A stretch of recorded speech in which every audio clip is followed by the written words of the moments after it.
Here's a good retrofit, and you've got some tin there, and they put on the white translucent plastic. So it lets in shadow-free light. Now there's one gate that you always want to have solid, and that's your crowd gate that's shut behind them.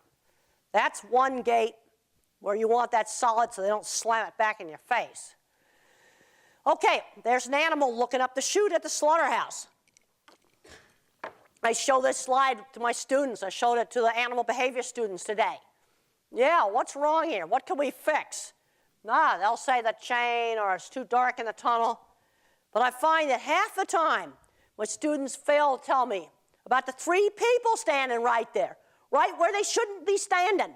And one of the guys has silver gigantic sunglasses. So that makes super big eyes. It's like sometimes the most obvious is the least obvious. And very seldom do I have a student say, well, the 3 guys are standing right there where they shouldn't be standing. Now, I've designed a lot of facilities that are curved. Now, one advantage that curved chute has is as the animals entering from the crowd pen, they don't see the people standing at the other end. Also, curved chutes reduce walking.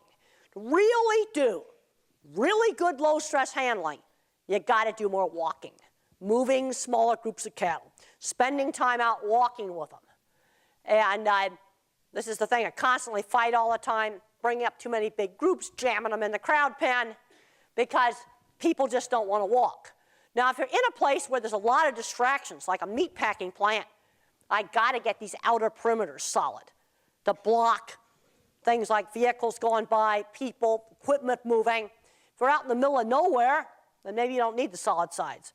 But at a slaughter plant, if I don't cover it up, it's just not going to work. You've got to lay things out right.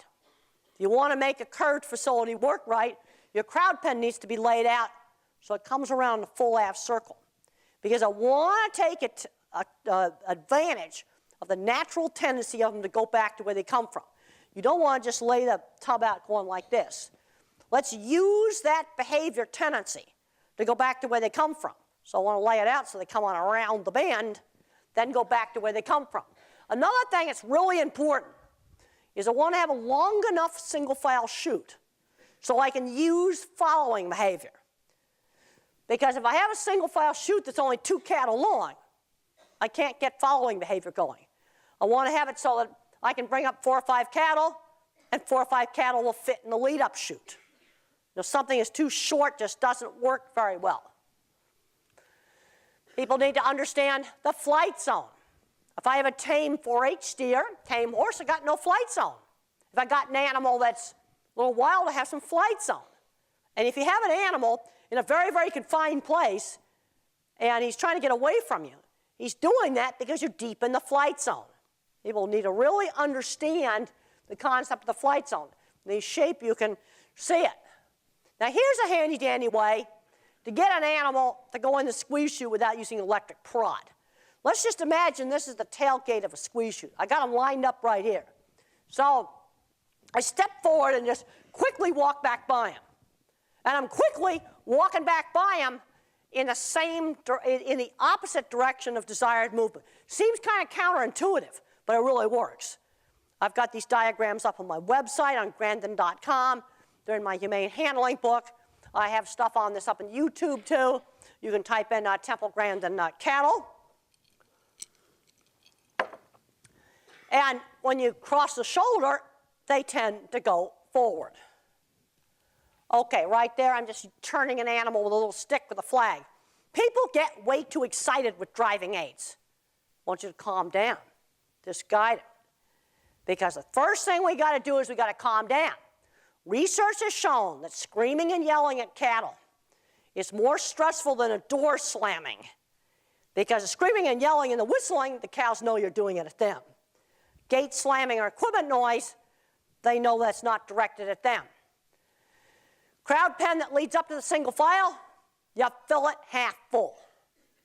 Can't emphasize that enough. This is where everybody who's worked on low stress handling agrees on this.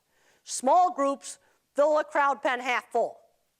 And wait until there's space in the lead-up chute, then bring them in. They just come on around and go right up the lead-up chute and fill up the lead-up chute. See, something this simple, if I can just get people to move smaller groups, is going to make a big difference.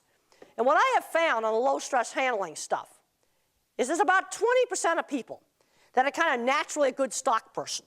And you teach them how to do this stuff, they stay good. Then there's a whole lot of other people where you got to keep supervising them. And then, unfortunately, there are some people who like to beat animals up, and they probably shouldn't be handling them. Now, notice there that your guy in the purple shirt is standing back. Because if he was standing up too close to the chute, they wouldn't go in. Watch what the ears are doing. Zebra and the horse have an ear on each other, and the other ear is looking at me. What is the animal pointing the ears towards?